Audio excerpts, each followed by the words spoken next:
Now, people are shy. I'm shy. How do I walk up to a stranger? I'm going to show you a fun technique.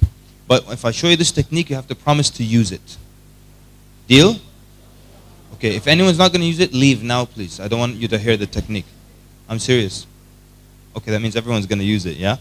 If you can't use this technique, go dig a hole and just sit inside it. I'm telling you. I'm not kidding. No, it'll come. It's not on the slide. This is just me speaking, yeah? So if you can't use this technique, just dig a hole and sit inside the hole. Okay? And put a durian in the hole so it stinks in the hole also. Because you don't deserve to be in a clean hole. Okay, it's really simple. And I did this just a few weeks ago. I've been teaching this for years, and the other day I said, let me try it. So you pick up your phone. It's called Indirect Da'wah.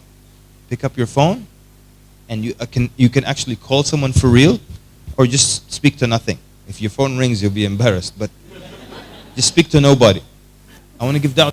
I was at the doctor's office the other day, and I used this technique with my wife. I'm talking to her. I'm telling her a story. There was a lady sitting across from us. She's not reading anything. She's bored. She's going to start listening to our conversation. Even if it's not their business, people love to eavesdrop. Yeah? So I gave her everything I want to tell her in the world, I told this woman. Yeah? I could have said anything I want to say to her. I'm speaking to my wife. Yeah? I'm in the elevator. My friend who always will say something about da'wah to each other. But the people who are listening, we're waiting in line for something, to buy tickets for something, or we're in the bus, we speak to each other. On the train, we speak to each other. And it's really for everyone else. On the train, pick up, start speaking to a friend or just nobody, imaginary friend. A guy came to me at the office. He said, my boss, my manager does not allow me to speak to anyone in the office about religion. I said, how does it work in your office? He said, we have cubicles. I said, fine, during break, pick up the phone and start speaking to someone or just to nobody. Talking about and loudly, and then everyone else will eavesdrop. And if you can pique their interest enough, they will actually come and say, you know what, I heard you, I couldn't help, but over here you said this, this, and that. How does that work in Islam? Now they can't complain to the manager because they came to you, right? So you pick up your phone and you start talking. So let me finish the story I started last time. So basically I told the man, since Allah is the one who gave you your health, your eyesight, your intelligence, doesn't it make sense to only worship Him, to only obey Him, instead of worshiping something else with Him, a tree or a rock, and just keep going on like that, you know? Whatever you want to say. I just used it 3 weeks ago. So now she's the kind of an old, stubborn lady that if you say anything in front of her, she starts screaming. And if you speak to her, try to give her nice advice.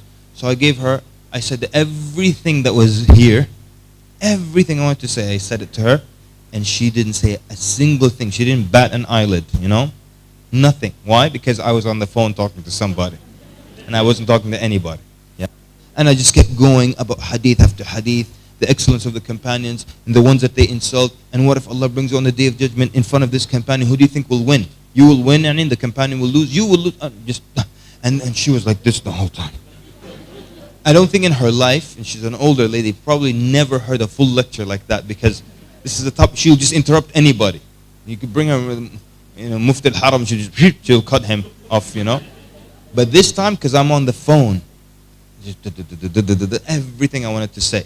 Indirect da'wah. If someone just can't do anything on this earth, they can pick up the phone and give indirect da'wah. And just try. So everyone's going to try it?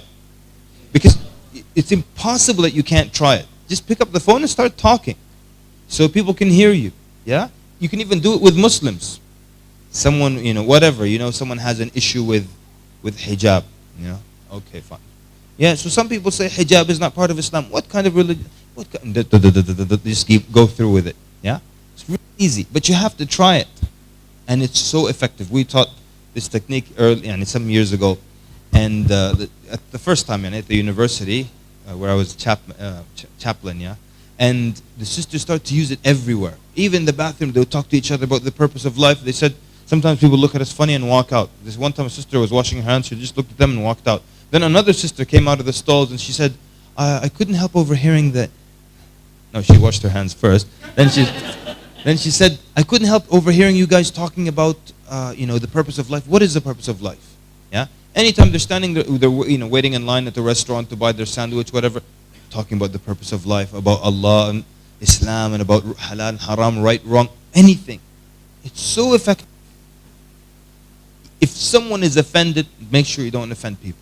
But if somebody were offended and they come to you, I don't like what you're saying. So, hold on a second. Excuse me. Who's rude now? Who's rude now? And it's just, no one can, inshallah, no one can do anything to you. Because I'm just talking. I'm sorry. Hold on a second. Who are you? What's going on here? Did I say anything to you?